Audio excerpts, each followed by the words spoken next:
keep within the mileage limits. The rousing success of Buffalo Bill's stage show convinced him that if he could assemble a big event, like a circus, depicting the gritty adventure of the Old West, he could attract larger and more enthusiastic crowds. On July 4th, 1882, in North Platte, Nebraska, he organized the Old Glory Blowout. More than 1,000 cowboys competed in events such as shooting, riding, and bronco busting. Cody himself demonstrated how he killed buffalo. On that great day, the world's first rodeo was created, and Buffalo Bill's Wild West was born. I can still see him coming out, holding his hand, his hat in his hand. Everybody got up. Ladies and gentlemen, may I present the Congress of the Rough Riders of the World. And everything was on then.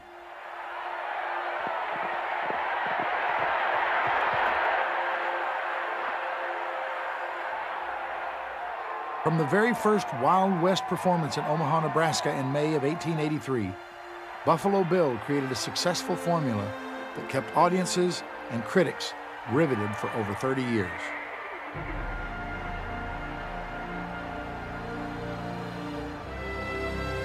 The Wild West is the best open-air show ever seen. But the real sight of the whole thing is, after all, Buffalo Bill. He has, in this exhibition, out Barnumed Barnum. Hartford, Connecticut Current, 1883. We were always playing.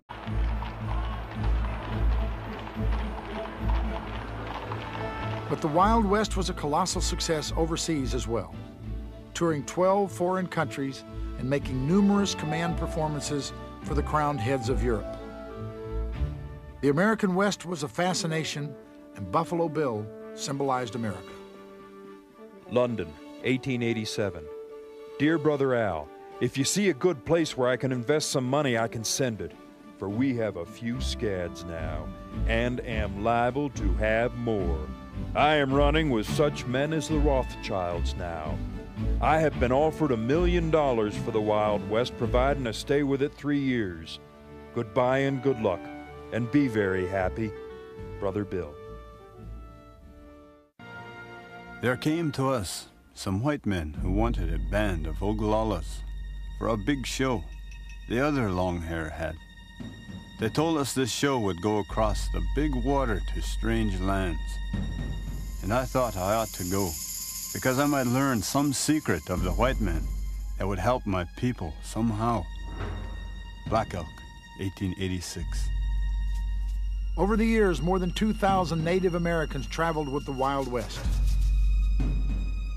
A mutual trust and respect seemed to have developed between Cody and the Indians. In 9 cases out of 10, when there is trouble between white men and Indians, it will be found that the white man is responsible. Indians expect a man to keep his word. They can't understand how a man can lie. Most of them would as soon cut off a leg as tell a lie. William F. Cody, 1885. In 1885, even the legendary Chief Sitting Bull toured with the Wild West, riding around the arena and selling autographs on the Midway.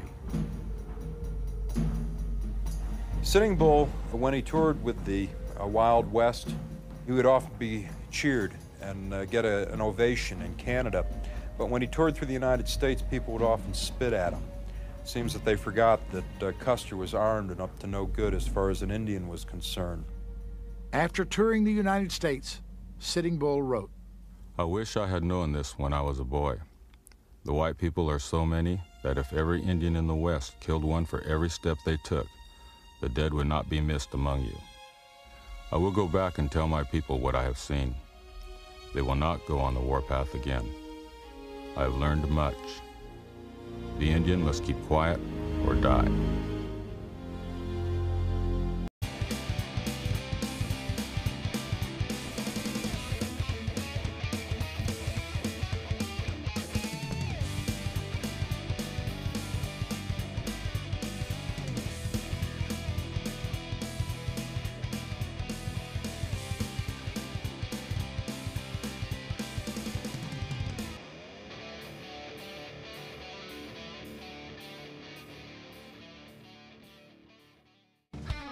Cassie Horner makes it look so easy aboard Chase at high speed. The backward fender with Cassie.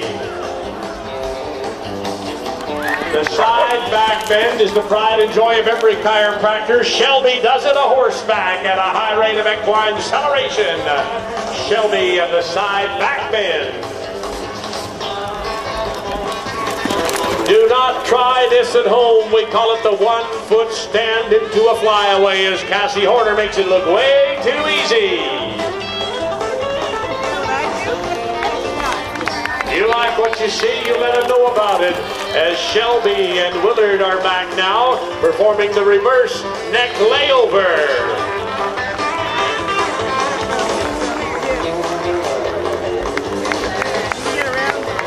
Cassie Horner now and Chase are back on track to perform for you the full fender. Stretch out.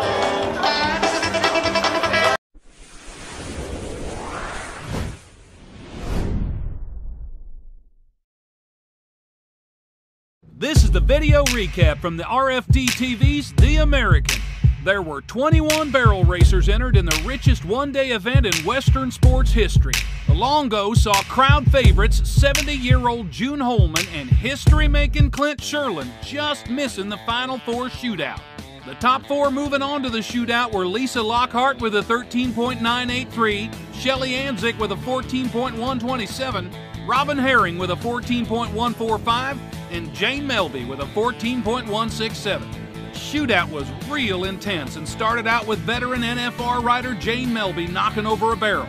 The next 2 qualifiers had a shot at winning as much as $600,000 if they were to win the shootout.